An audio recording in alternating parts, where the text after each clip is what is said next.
So to get started with brush lettering, one of the first things you're going to need is a brush pen. Now there are lots and lots and lots on the market, and I have probably tried most of them. So we have developed a pen that comes in my range, and they are the most beautiful brush pens.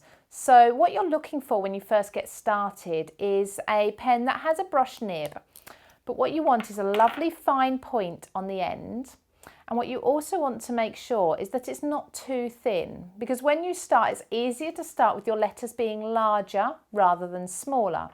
So you can see here we've gone for what would look to someone who's not looked at brush pens before, something like a felt tip pen that we used to use as a child, but it's much thicker towards the barrel of the pen and has a really, really fine point at the end.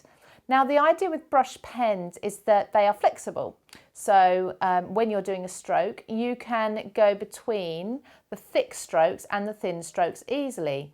So if I was to press down, the nib will actually bend, and then you can get your thick stroke because a lot of the nib is pressing the paper. And then as you lift up and you do the lighter pressure, you're going to get your thinner strokes because you're only touching the very fine nib on there. So the nib of a brush pen will go round 360 degrees. So as you're doing things like circles and such, you can easily press up and down at whatever angle you need to. So this is why my pens are perfect for you to start practicing with.